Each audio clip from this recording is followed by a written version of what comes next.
Everyone, अस्सलाम वालेकुम, नमस्ते जी, Sat Shri Akal. Welcome back to your own YouTube channel. This is me Saima Peerzada and you are watching Saima Peerzada reaction channel. तो कैसे हैं आप लोग?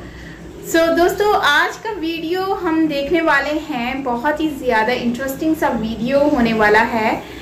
ये वीडियो बेसिकली है एयर स्पेस एयरजेट के नाम से। एयरजेट जो है वो इंडिया से दुबई जा रहा था और वो पाकिस्तान में लैंड किया है, कराची में, मतलब मेरी सिटी में। चलते हैं, देखते हैं कि भाई इसके पीछे स्टोरी क्या है। ओरिजिनल वीडियो का लिंक आपको मिल जाएगा नीचे डिस्क्रिप्शन में, आप वहाँ से देख सकते हैं। और अगर मेरे चैनल पर न्यू है तो सब्सक्राइब करना बिल्कुल मत भूलिएगा, बिल्कुल मत भूलिएगा। Yes, let's start the video. एक ताजा अपडेट आपसे शेयर करें कि भारतीय एयरलाइन के तैयारे ने कराची एयरपोर्ट पर हंगामी लैंडिंग की है। सिविल एविएशन जराये बताते हैं कि नई दिल्ली से दुबई जाने वाले भारतीय एयरलाइन के तैयारे ने कराची एयरपोर्ट पर इमरजेंसी लैंडिंग की है। इसकी तफसील हासिल करते हैं नुमाइंदा जियो न्यूज तारिक अबुल हसन से। तारिक, अपडेट कीजिएगा।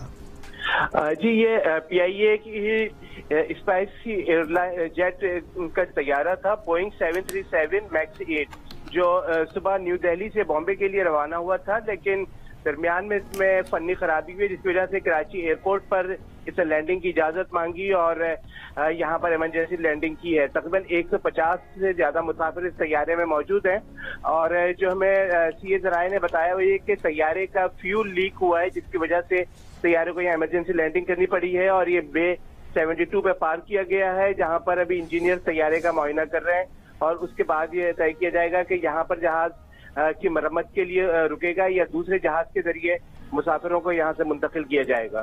जी, अच्छा, यह आपने हंगामी लैंडिंग की वजह बता दी है, तो क्या मुसाफिर यहाँ से उतार लिए गए, फनी खराबी दूर की जाएगी या थोड़ी देर में फनी खराबी दूर करके जहाज रवाना हो जाएगा? यही इस बात का जायजा लिया जा रहा है। अभी मुसाफिरों को तैयारे से बाहर नहीं लाया गया है, मुसाफिर तैयारे में ही मौजूद हैं, लेकिन तैयारे का जो है वो मुआयना हो रहा है। उसके बाद ये तय किया जाएगा कि में कितना वक्त लगेगा जहाज की मरम्मत। एक बार दोबारा तारीख बता दिया है, फनी खराबी आई क्या है? तैयारे का फ्यूल लीक हुआ है, जिसकी इंडिकेशन आई थी सिस्टम में कि तैयारे का फ्यूल लीक हो रहा है, जिसके बाद तैयारे के कप्तान ने कराची कंट्रोल टावर से राब्ता किया और कराची में इमरजेंसी लैंडिंग की दरख्वास्त की, जिस पर तैयारे को यहाँ इजाजत दी गई। कराची एयरपोर्ट पर उसने लैंडिंग की, बे 72 पर पार किए जहाज और एयरक्राफ्ट इंजीनियर इस वक्त तैयारे का मुआयना कर रहे हैं, जिसके बाद इस बात का फैसला किया जाएगा कि मरम्मत जो है वो फौरी तौर पर मुमकिन है या तैयारे को ग्राउंड करना पड़ेगा। अगर तैयारा यहाँ ग्राउंड हुआ तो फिर किसी और तैयारे के जरिए इस तैयारे के मुसाफिरों को दुबई या वापस न्यू दिल्ली मुंतकिल किया जाएगा। अच्छा, भारतीय एयरलाइन के इस तैयारे ने उड़ान कहाँ से भरी थी और उसकी मंजिल क्या है? ये न्यू दिल्ली से आज सुबह परवाज की थी। ये बोइंग 737 मैक्स 8 तैयारा है, जो न्यू दिल्ली से बॉम्बे के लिए इसने दुबई के लिए परवाज भरी थी, लेकिन ये दुबई नहीं पहुंच पाया। रास्ते में ही तैयारे के सिस्टम ने इस बात की इंडिकेशन की कि तैयारे का ईंधन लीक हो रहा है, जिसके बाद इस तैयारे को कराची एयरपोर्ट पर इमरजेंसी लैंडिंग की इजाजत दी गई और इस वक्त कराची एयरपोर्ट के बे 72 पर पार्क है और तैयारे का मुआयना किया जा रहा है और ये मुआयने के बाद तैयारे के अंदर ही है। मुआयने के बाद मजीद कितना वक्त लगेगा कि फैसला किया जाए कि आया यहीं पर मुरम्मत होगी या फौरी तौर पर जहाज यहाँ से रवाना होगा? देखिए, जैसे जैसे वक्त गुजरेगा, तकरीबन 9 बजे तैयारे ने यहाँ पर 9:15 बजे के करीब जो है वो लैंडिंग की है, तो जैसे जैसे ज्यादा वक्त गुजरेगा तो फिर तैयारे के ऊपर चेक्स बढ़ जाएंगे और वो फिर प्रॉपर चेक के बाद ही तैयारा जो है वो यहाँ से उसको इजाजत होगी परवाज की। तो इस हफ्ते में जितना वक्त लगेगा तो फिर इस बात का इम्कान है कि मुसाफिरों को होटल मुंतकिल करना पड़े और किसी दूसरे तैयारे का इंतजार किया जाए अगर वक्त ज्यादा लगता है। तो ये चीज जो है वो तैयारे के मुआयने के बाद ही पता चलेगी। शुक्रिया तारिक अबुल हसन, हम आपसे मजीद अपडेट्स हासिल करते रहेंगे।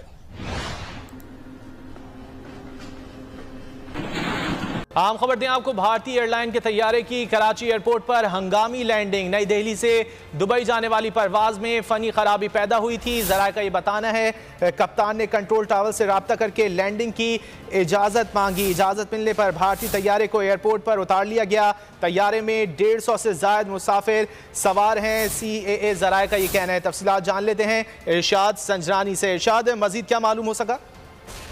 देखा, बिल्कुल ये भारतीय एयरलाइन जो है स्पाइस जेट जो एयरलाइन है इसका तैयारी की है हंगामी लैंडिंग हुई है कराची एयरपोर्ट पर। और ये परवाज जो है स्पाइस जेट की नई दिल्ली से दुबई जा रही थी और भारतीय एयरलाइन के तैयारी के कप्तान ने जैसे ही तैयारे में कोई फनी खराबी हुई है उसमें फौरी तौर पर कराची एयर ट्रैफिक कंट्रोल से रब्ता किया और फौरी तौर पर जो है हंगामी लैंडिंग की इजाजत मांगी है। इसमें बोइंग 737 जो भारतीय एयरलाइन का तैयारा है इसमें 150 से ज्यादा मुसाफिर हैं और हंगामी लैंडिंग जो है हिफाजत जो है वो हो चुकी है और जो इस वक्त तैयारी में मौजूद है। और सीए जराये ने इसको कंफर्म किया कि कोई फनी खराबी के बायस जो है वो फौरी तौर पर इस तैयारी की जो स्पाइस जेट जो एयरलाइन है भारत की उसके तैयारी की इजाजत दी गई है लैंडिंग की।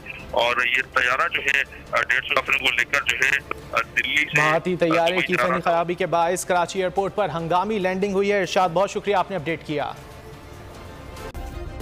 सब्सक्राइब करें और बेल दबाएं ताकि कोई खबर रह न जाए।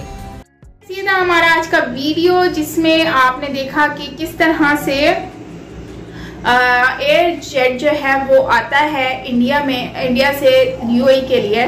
और जाहिर सी बात है मौसम भी ख़राब है क्योंकि आज कराची में बहुत ज़्यादा बारिश भी हुई है और मतलब उस लेवल की बारिश नहीं हुई लेकिन बारिश हुई है आज कराची में और काफ़ी अच्छी हुई है। लेकिन अब जाहिर सी बात है बारिश की तो कोई रीज़न नहीं था क्योंकि मौसम के हिसाब से ही सारा सिस्टम होता है इनका। लेकिन जहाज़ में कोई इशू था, फनी खराबी थी जिसकी वजह से उनको लैंड करना था। तो मुझे लगता है कि ये एक अच्छी बात है कि इंडिया से जहाज़ जो आ रहा है भले इनके जितने भी प्रॉब्लम्स हैं जितने भी इश्यूज हैं उसको एक साइड पे रखते हुए इन्होंने इस जहाज़ को जो है वो लैंड करने की परमिशन दी और बिल्कुल सही काम किया पायलट साहब ने भी कि उन्होंने कहा कि नहीं पाकिस्तान जो है उनसे हम बात करते हैं, रास्ते में हैं और यही बेस्ट ऑप्शन है। तो उन्होंने लैंड करने के लिए पाकिस्तान का जो है कराची का एयरपोर्ट सिलेक्ट किया क्योंकि रूट तो यही बनता है सी साइड से ही। सो बहुत ही ज़बरदस्त मुझे बहुत अच्छा लगा कि फाइनली पाकिस्तान ने एक अच्छा मतलब कि जेस्चर दिखाया, इंडिया को इंडियन एयरलाइन को जो है वो लैंड करने का मौका दिया। अब इससे ये होता है कि आप लोगों की ना कनेक्टिविटी अच्छी होती है। देखो इस तरह से कोऑपरेट करने से आज इंडिया के साथ कोऑपरेट किया पाकिस्तान ने, कल को पाकिस्तान के साथ इंडिया कोऑपरेट कर लेगा, इसी तरह से होता है। अभी जब नरेंद्र मोदी जी जा रहे थे विजिट पर, उनको विजिट करना था तो उस टाइम पर उनको स्पेस चाहिए थी पाकिस्तान से, तो पाकिस्तान से इन्होंने मना कर दिया था नरेंद्र मोदी जी को। तो फिर नरेंद्र मोदी जी ने क्या किया था कि उन लोगों को घूम कर जाना पड़ा था। तो मतलब कि यही बात होती है कि इस तरह की चीज़ों में ना कॉम्प्रोमाइज़ करना चाहिए। इससे क्या होता है ना आप लोगों की बाउंडिंग अच्छी हो जाती है, आपके अच्छे रिलेशनशिप हो जाते हैं। तो कल को आपको भी ज़रूरत पड़ सकती है, मतलब कि हमें भी ज़रूरत पड़ सकती है। तो इस लिहाज से मिलजुल कर काम करने से ज़्यादा बेहतर होता है और मतलब कि वो कहते हैं ना मिलजुल कर काम करने से जो है ना आपको फल अच्छा मिलता है, ये कह सकते हैं बरकत होती है। तो अच्छा था। बाकी एक बात है कि ये जो जहाज़ में जाहिर सी बात है लैंड हुआ है, लेकिन पाकिस्तान में तो मुझे नहीं लगता कि ये लोग जहाज़ से बाहर आते होंगे। किसी भी कंट्री में आपका जहाज़ अगर लैंड करता है और उसको मतलब कि इमरजेंसी लैंडिंग होती है तो उसमें शायद मुझे नहीं लगता कि जहाज़ से आपको बाहर आने दिया जाता है, आप जहाज़ के अंदर ही रहते हो। और हाँ, अगर सेवियर किस्म की जो आपको लैंडिंग का होता है या जहाज़ कुछ डेंजरस जोन में होता है तो फिर ये होता है कि शायद हो सकता है उनको बाहर निकाला जाता हो फॉर सिक्योरिटी रीज़न और पर्पज़ के लिए। शायद आई रियली डोंट नो कि मैंने कभी ऐसा एक्सपीरियंस किया नहीं और कभी करना भी नहीं चाहती, कोई भी नहीं चाहता। तो आप लोग भी कहेंगे साइमा कह रही है कोई भी मतलब दूसरा कर सकते हैं, कुछ करना चाहते हैं, ऐसा नहीं होता। वेल आप लोगों के साथ कभी ऐसा एक्सपीरियंस हुआ है कि कभी इमरजेंसी लैंडिंग हुई हो और आप लोगों को कि उसके बाद फिर क्या एक्सपीरियंस होता है? लाइक आपको कहीं पर भेजा जाता है, एयरपोर्ट के अंदर एंटर होने दिया जाता है या फिर जहाज़ के अंदर रखा जाता है। अगर आपको कुछ आइडिया हो तो मुझसे ज़रूर शेयर कीजिएगा कमेंट सेक्शन में, मुझे बहुत अच्छा लगेगा। बाकी मिलते हैं नेक्स्ट वीडियो के साथ, अपना ख्याल रखिएगा। Till then take care, bye bye.